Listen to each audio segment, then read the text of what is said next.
अभिया, आजान कहाँ? पापा, आजान चला गया मुझे छोड़ के। चला गया? कहाँ चला गया? उसी के पास जिसके पास से आया था, और जाते जाते कह गो टू हेल। ये मजा, मेरी बेटी को ऐसा कहे? मैंने हमेशा उसकी तरफदारी की और तुम्हें समझाता रहा। मैं उसे माफ नहीं करूंगा, नहीं करूंगा माफ मैं उसे। अब आप क्या कर सकते? मैं गोली मार दूंगा उसे। मैं उसे तुम्हारी खुशियों से खेलने हरगिज नहीं दूंगा। तुम आराम करो बेटा, आराम करो। ओह माय गॉड, इतना सारा काम पड़ा हुआ है और आजान का अभी तक कुछ पता नहीं है। आप एक काम करें, ये पेपर्स लें और जरा इसको फैक्स करें, ठीक है? जब तक मैं कोशिश करती हूँ कि आजान से कांटेक्ट हो जाए, ठीक है? जी। आप जाइए। आजान, क्या बात है, कहाँ चले गए थे तुम? कम से कम कांटेक्ट तो करो। मेरे बगैर भी ऑफिस चल ही रहा था ना। ऑफिस बिल्कुल चल रहा था, लेकिन काम की कोई फिक्र है तुम्हें? कहीं से फोन तो कर सकते थे ना मुझे। क्यों, ऐसा क्या हो गया? बात दरअसल ये कि रॉयल कॉर्पोरेशन वालों ने मुझे कांटेक्ट किया था, उनकी फाइल आपके पास रह गई है और उसके बगैर वहाँ पे काम शुरू नहीं हो सकता था। मुझे तो बिल्कुल ही ख्याल नहीं रहा। पता है उन लोगों ने क्या कहा है कि अगर काम वक्त पे खत्म नहीं हुआ तो हमें हर्जाना भरना पड़ेगा। कितनी बड़ी मुसीबत आ सकती है हम पे। मगर मैं तो अभिया के घर पे था, तुम वहाँ फोन कर सकती थी, या मेरा मोबाइल तो हमेशा ऑन होता है। बहुत खूब कही तुमने कि तुम्हारा मोबाइल ऑन रहता है, कि तुम्हारा मोबाइल ऑन रहता हो, और अगर कभी गलती से मोबाइल ऑन भी होता है ना तो तुम रिसीव नहीं करते हो फोन, और कभी अटेंड हो भी जाते हैं ना फोन तो तुम्हारी बीवी मुझसे ये कहती है कि तुम घर पे नहीं हो। मैडम, आपकी बड़ी मेहरबानी है कि मैं जब भी फोन करके आपसे टाइम लेता हूँ आप इनकार नहीं। तो लियाकत साहब, मुझे तो बहाना चाहिए लोगों से मिलने का। फिर भी अच्छा लियाकत साहब, आपने इन साहब का तारुफ नहीं कराया। क्या ये वही साहब हैं जिनका आप फोन पे बता रहे थे मिलने के ख्वाहिशमंद हैं? मैडम, ये हुमायूं साहब हैं, एक प्राइवेट चैनल पर अदबी प्रोग्राम के एंकर हैं। सुन के खुशी हुई। हमारे कुछ चैनल्स अदब को अहमियत देते हैं। मैम, जो कौमें अपने अदब से दूर हो जाती हैं वो अपनी असास से दूर हो जाती हैं। बड़ी अच्छी बात कही है आपने। और मुझसे मिलने का मकसद? मैम, हम चाहते हैं कि आप हमारे प्रोग्राम में आकर हमारे शो की जीनत बने, क्योंकि आप जैसी ख़वातीन हमारे अदब का असासा हैं। अरे नहीं नहीं, क्या नाम बताया आपने? हुमायूं। हुमायूं साहब, मुझे टीवी स्क्रीन पे आने का कोई शौक नहीं। मैडम, बात शौक की नहीं है। मैं चाहता हूँ कि आप टीवी पर आएं और अपने मुशाहदात बताएं, और वैसे भी आपको स्टूडियो थोड़ी जाना है। आपका इंटरव्यू यहीं इसी घर में रिकॉर्ड हो जाएगा। लेकिन ये आप क्यों चाहते हैं लियाकत साहब? आप लोग मुझसे घर पे आके मिल लेते हैं, मेरे लिए यही काफी है। मैडम, बात हमारी नहीं है। जिससे आप दिल से मिलना चाहती हैं, जिसे आप ढूंढ रही हैं, हो सकता है कि वो टीवी पर आपको देखकर पहचान ले और आपकी तलाश टीवी स्क्रीन पर खत्म हो।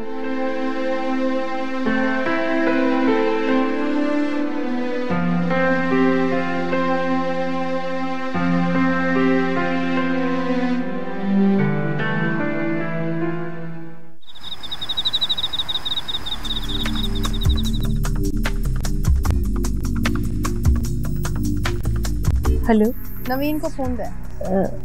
नवीन आज जरा जल्दी सो गई है। बताइए क्या काम है? उसे सिर्फ ये बता दें कि वो अजान से दूर रहे। क्या? आप कौन बोल रही हैं? मैं जो भी हूँ, अगर आपको अपनी बेटी की जिंदगी अजीज है तो उसे कहीं किसी तरह से भी अजान से दूर रहे, वरना वरना क्या? वरना उसके हक में तो बुरा होगा और आपके हक में भी। हेलो हेलो,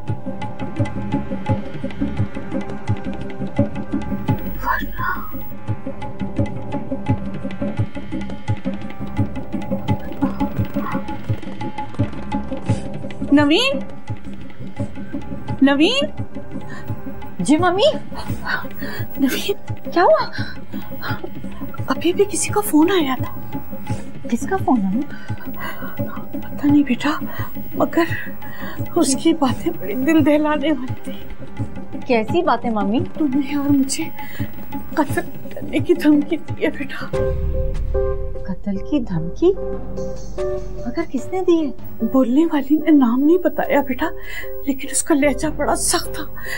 ऐसा लहजा जो फैसला कौन होता है। बोलने वाली अभी आया था बेटा।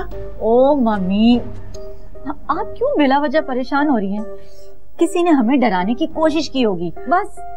लेकिन बेटा हमने किसी का क्या बिगाड़ा है? जो खुद बिगड़ चुके हो वो दूसरों के भी अच्छे काम में बिगाड़ पैदा करने की कोशिश करते हैं।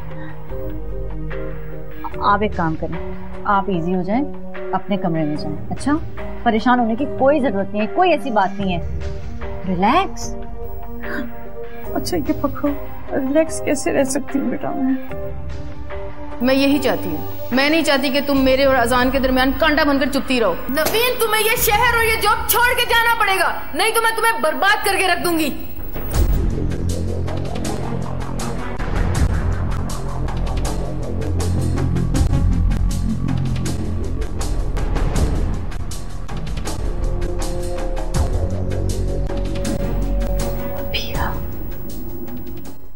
मतलब ये है कि मैं उस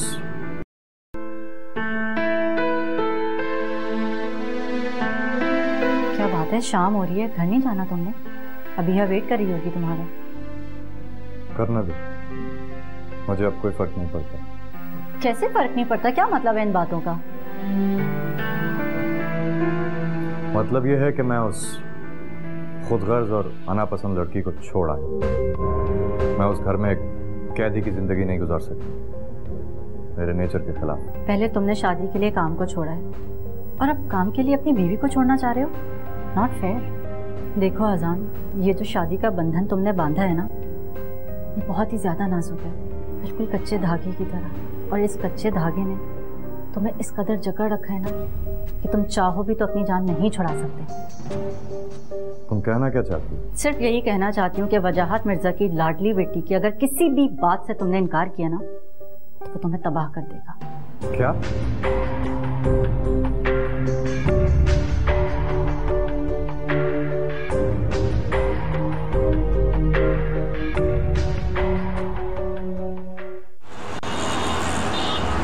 मिस्टर मैनेजर।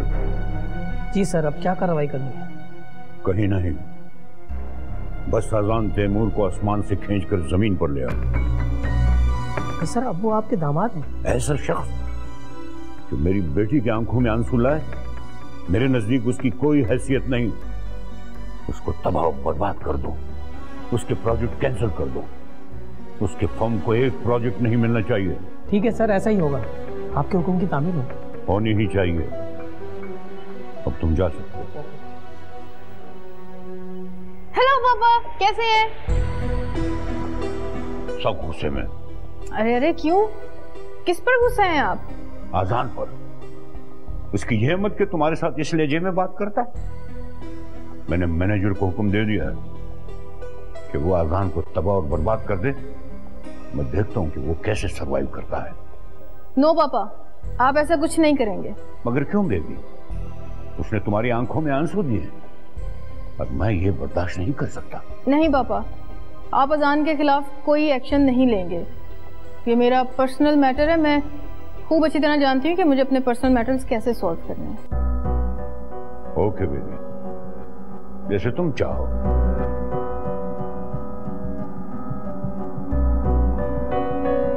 मिस्टर मैनेजर, अजान के खिलाफ तमाम एक्शन कैंसिल।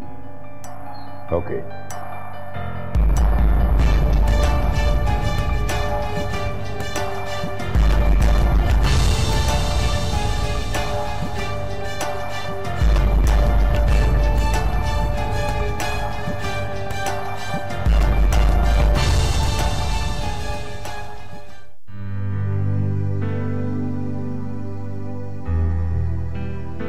आइए नाज़रीन, पाकिस्तान की एक ऐसी रीबा से मिलते हैं जिन्होंने अमेरिका में सबसे बड़ा अदबी अवार्ड हासिल किया है। तो आइए मिलते हैं माम साहिबा से।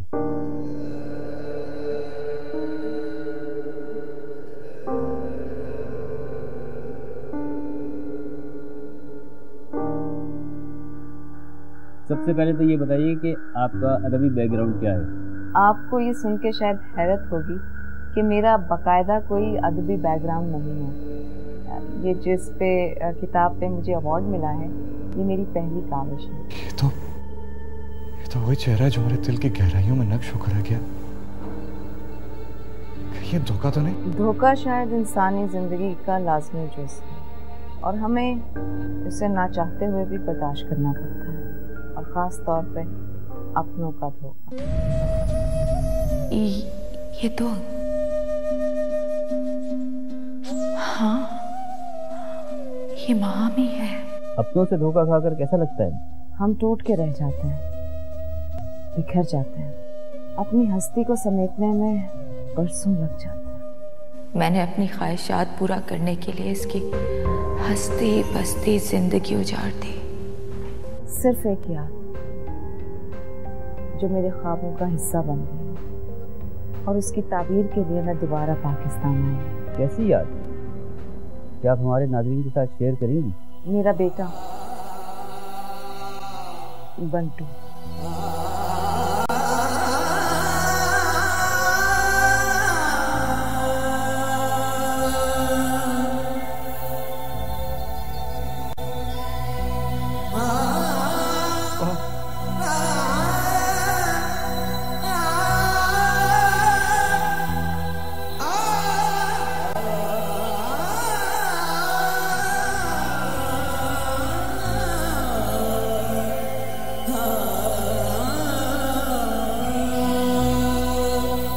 यहाँ पर आपकी बंटी से मुलाकात हुई और इतने बरसों के बाद मिलकर आपको क्या महसूस हुआ?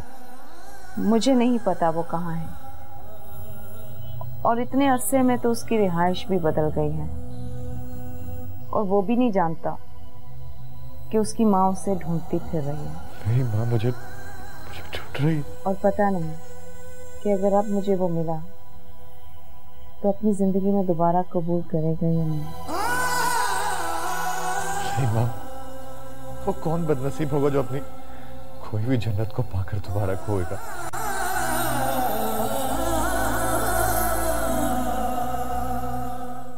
आपके ख्वाबों की ताबीर खुद आपको तलाश करती हुई हमारे स्टूडियो तक आप पहुंची है। आपका मतलब है कि? नहीं, देखो जितना मैं तुम्हें समझता हूँ अभी तक तो मुझे लगता है कि तुम एक समंदर की तरह गहरी हो। अच्छा, तो आप बदला उतारने के लिए फौरन ही मेरी तारीफ करने लगे।